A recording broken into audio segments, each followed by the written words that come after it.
क्या एक cricket match की हार किसी की जान ले सकती है, या फिर यह क्रिकेट के इतिहास का सबसे परफेक्ट मर्डर था?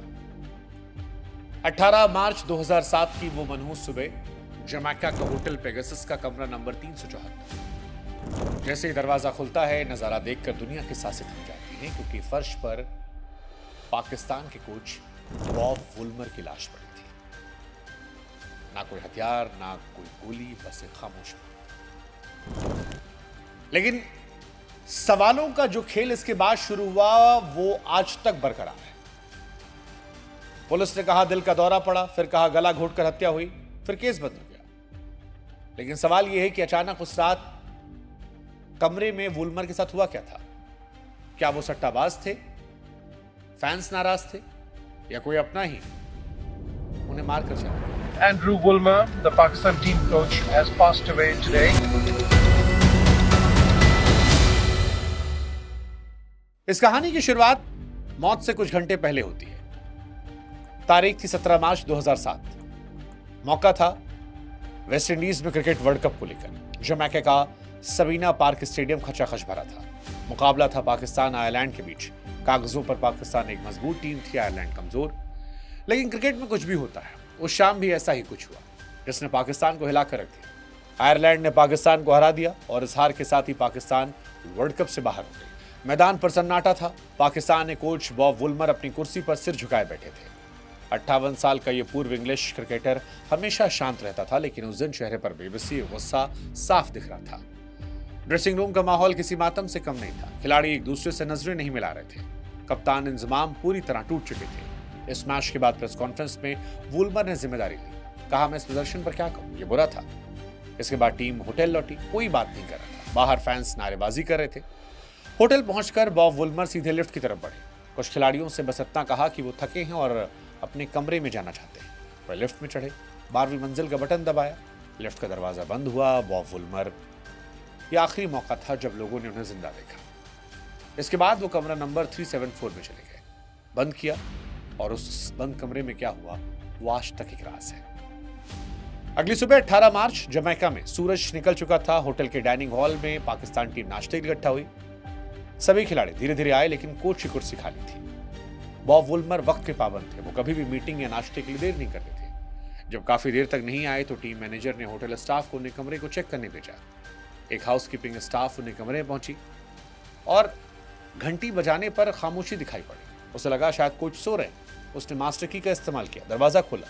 एक अजीब सी गंध महसूस हुई। बाथरूम के पास नजारा देखकर हैरान हो गई। बॉब वुलमर फर्श पर पड़े थे। उनका भारी भरकम शरीर आधी नंगी अवस्था में था। उनके मुंह के पास खून और उल्टी के निशान थे। दीवार पर छींटे थे। वो बेसुध थे। होटल स्टाफ ने पुलिस एम्बुलेंस को फोन किया। अफरा तफरी मच गई। हॉस्पिटल ले जाया गया। डॉक्टरों ने नफ्स टटोली, CPR दिया, बिजली के झटके दिए ताकि दिल धड़क उठे, लेकिन शरीर ठंडा पड़ चुका था। दोपहर 12:14 पर ऐलान हुआ कि बॉब वुलमर अब दुनिया में नहीं है। जैसे ही मौत की खबर मिली, दुनिया हैरान थी। शुरुआत में लगा कि हार के सदमे के बाद का हार्ट अटैक है। वुलमर को डायबिटीज थी, वो तनाव में थे। लेकिन असली कहानी मोड़ तब आया जब जमैका पुलिस ने कमरे को सील कर दिया। पुलिस को कमरे में कुछ चीजें ऐसी मिली जो सामान्य मौत की तरफ इशारा नहीं कर रही थी। जमैका पुलिस के डिप्टी कमिश्नर मार्क शील्ड ने कमान संभाली। शील्ड कोई साधारण पुलिस वाले नहीं थे। वो स्कॉटलैंड यार्ड के पूर्व जासूस थे और दुनिया भर में तेज तर्रार जांच के लिए मशहूर थे। 20 मार्च को डॉक्टर एरे ने वुलमर के शव का पोस्टमार्टम किया और फिर केस बंद हुआ।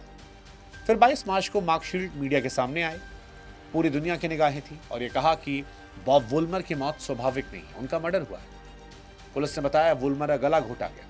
रिपोर्ट में दावा किया गया कि वुलमर के गले की एक छोटी हड्डी, जिसे हायोइड बोन कहते हैं, वो टूटी मिली है और यह हड्डी तब टूटती है जब किसी गला बहुत ताकत से दबाया जाए। पुलिस ने कहा कि वुलमर एक मजबूत आदमी थे। उन्हें काबू में करने के लिए एक से ज्यादा लोगों की जरूरत पड़ी होगी या फिर पहले कोई नशा दिया गया होगा।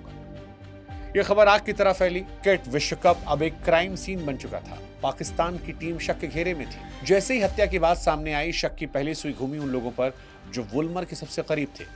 पाकिस्तान क्रिकेट टीम को पुलिस ने जमैका छोड़ने से मना कर दिया। उनके पासपोर्ट के जब्त करने की खबर आने लगी। जो खिलाड़ी कल तक कोच की मौत पर रो रहे थे, अब वो संदिग्ध थे। इंजमाम, शोएब मलिक, मुश्ताक अहमद जैसे बड़े खिलाड़ियों से घंटों पूछताछ हुई। पुलिस ने सभी खिलाड़ियों के फिंगरप्रिंट लिए, उनके DNA सैंपल लिए, खिलाड़ियों कमरे की तलाशी ली गई। ये किसी भी टीम के लिए अपमानजनक और डरावना अनुभव था। पुलिस जानना चाहती थी कि ड्रेसिंग रूम में क्या कोई झगड़ा हुआ था, क्या वुल्मर और खिलाड़ियों के बीच कोई हाथापाई हुई थी। मीडिया में तरह तरह की थ्योरी चलने लगी। एक थ्योरी थी कि वुल्मर सख्त कोच थे, खिलाड़ी नाराज थे। दूसरी थ्योरी ये थी कि हार के बाद वुल्मर ने खिलाड़ियों को डांटा था, गुस्से में किसी ने जान ले ली। पुलिस को वुल्मर के कमरे में जबरदस्ती घुसने के निशान नहीं मिले थे। इसका मतलब यह था कि कातिल कोई ऐसा था जिसे वुल्मर जानते थे, दरवाजा खुद खुला था, या फिर कातिल के पास भी चाबी थी। एक थ्योरी सट्टेबाजी माफिया को लेकर भी आई। जांच आगे बढ़ी तो एक खतरनाक एंगल सामने आया मैच फिक्सिंग का।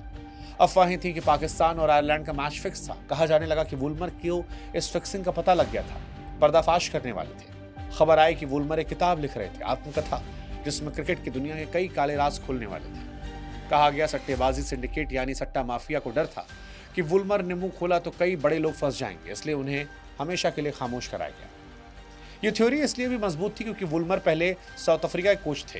हैंसी क्रोनिया के समय भी वो टीम के साथ थे। उनके पास क्रिकेट के कई काले अध्यायों की जानकारी थी। शक किया गया दाऊद इब्राहिम गिरोह पर, यह अंतर्राष्ट्रीय सट्टाबाजी गिरोह पर, जिसने जमैका में अपने आदमी को भेजकर वुल्मर की हत्या करवाई। पुलिस ने होटल के सीसीटीवी फुटेज खंगाले, लेकिन अजीब बात यह थी कि वुल्मर के कमरे के पास वाले कॉरिडोर का कैमरा या तो खराब था या कुछ दिख नहीं रहा था। ऐसा लगा कातिल पेशेवर थे, कोई सुराग नहीं छोड़ा, कोई हथियार नहीं, कोई फिंगरप्रिंट नहीं, बस एक लाश और कई सवाल। तकरीबन 3 महीने तक पूरी दुनिया मानती रही कि वुल्मर की हत्या हुई। जमैका पुलिस कातिलों की तलाश में थी, लेकिन जून 2007 में कहानी में एक मोड़ आया जिसने सभी को चौंका दिया। जमैका पुलिस ने मदद के लिए ब्रिटेन के स्कॉटलैंड यार्ड के एक्सपर्ट्स को बुलाया। British pathologist doctor net carry ने वुल्मर की पोस्टमार्टम रिपोर्ट और सबूतों को जांच की और यह पाया कि वो जमैका के डॉक्टर की जांच से अलग थी। ब्रिटिश एक्सपर्ट्स ने कहा वुल्मर की हायोइड बोन टूटी नहीं थी, वो सुरक्षित थी। ये कहा कि गले पर जो निशान थे वो गला घोटने के नहीं बल्कि शव के खराब होने और बीमारी की वजह से थे।